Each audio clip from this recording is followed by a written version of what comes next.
Exclusive ದೃಶ್ಯಾವಳಿ ಮಧ್ಯ ಹೇಳ್ಬಿಡ್ತೀನಿ ನಾನು.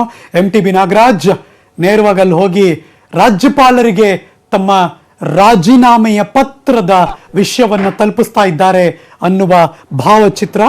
ಅದನ್ನು ಎಕ್ಸ್ಕ್ಲೂಸಿವ್ ಆಗಿ ನಾವು ನ್ಯೂಸ್ 18 ಕನ್ನಡದ ಟೀಮ್ ಹೆಕ್ಕಿ ತೆಗೆದಿದೆ, ಅದನ್ನ ತೋರಿಸ್ತಾ ಇದ್ದೀವಿ. ಉಳಿದಿರುವ ಇನ್ನೊಬ್ಬರು ಸುಧಾಕರ್ ಅವರು, ಅದನ್ನು ಕೆಲವೇ ಕ್ಷಣದಲ್ಲಿ ನಾನು ನಿಮಗೆ ತೋರಿಸ್ತೀನಿ. ಅಫ್ಕೋರ್ಸ್ ಇದೀಗ ಅವ್ರು ಬರ್ತಾ ಇದ್ದಾರೆ. ಈ ನಡುವೆ ಅಫ್ಕೋರ್ಸ್ MT ನಾರಾಯಣ್ ಅವ್ರ ಮಾತಿಗೆ ಒಂದು ಬ್ರೇಕ್ ಹಾಕಿದ್ದೆ ನಾನು. Sir please continue.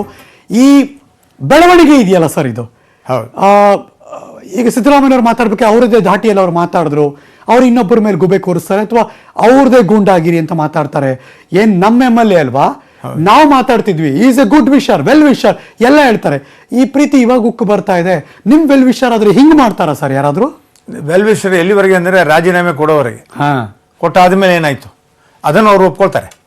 ರಾಜೀನಾಮೆ ಅವ್ರ ಪಕ್ಷ ರಾಜೀನಾಮೆ ಕೊಟ್ಟು ಸಭಾಧ್ಯಕ್ಷರು ಅದು ಎಲ್ಲಿವರೆಗೆ ಒಪ್ತಾರೆ ಅಲ್ಲಿ ಅವರು ಪಾರ್ಟಿಯವರು ಸದಸ್ಯರು ಮತ್ತೆ ಇದಿರ್ತಾರೆ ಅಂತ. ಎಲ್ಲ ಸರ್, ನಿಮ್ಮ ಹಿತವನ್ನ ಬಯಸುವ ನಿಮ್ಮ ಆತ್ಮೀಯ ವೆಲ್ ವಿಷರ್ ಇದ್ರೆ ಅವ್ರನ್ನ ಕುತ್ತಿಗೆ ಪಟ್ಟಿ ಹಿಡಿದು ಎಳ್ಕೊಂಡು ಅವರ ಅಲ್ಗಡಕ್ ಬಿಡದೆ ಕಿರ್ಚಾಟ ಕೂಗಾಟ ಮಾಡ್ಕೊಂಡು ಎಳ್ಕೊಂಡು ಹೋಗ್ತೀರಾ ಸರ್ ನೀವು? ಅವರು ಹಿತೈಷಿಗಳವರು, ಅವ್ರ ಪಕ್ಷದಲ್ಲಿರುವವರ, ಅವರ ಅನ್ವಯಿಗಳ. ಹೌದು.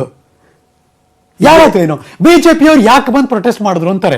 ಬಿಜೆಪಿ ಅಂತ ಬಿಟ್ಬಿಡಿ ಸರ್, ಒಂದು ವಿಧಾನಸೌಧದಲ್ಲಿ ಆಯ್ಕೆ ಆಗಿರುವಂತ ಜನಪ್ರತಿನಿಧಿ ಹಿಂಗ್ ಟ್ರೀಟ್ ಮಾಡ್ತಾ ಇದ್ರೆ ಪಬ್ಲಿಕ್ ಕ್ಯಾನ್ ಗೋ ಅಲ್ವಾ ಸರ್? ಇದನ್ನ ಕಂಡಮ್ ಮಾಡಕ್ಕೆ ಬಿಜೆಪಿಯವ್ರು ಯಾಕೆ ಆಗ್ಬೇಕು sir? This was my question. ಯಾರು ಬೇಕಾದ್ರೂ ಅದನ್ನ ಮಾಡಬಹುದು, ಯಾರು ಬೇಕಾದ್ರೂ ಅದನ್ನ ಪ್ರಶ್ನೆ ಮಾಡಬಹುದು. ಕರೆಕ್ಟ್.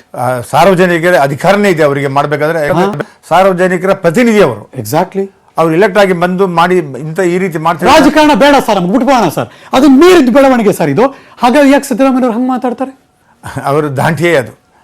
ಸಿದ್ದರಾಮಯ್ಯ ಅವರು ಅದೇ ದಾಟಿಯಲ್ಲಿ ಮಾತಾಡ್ತಾರೆ. ಅವರು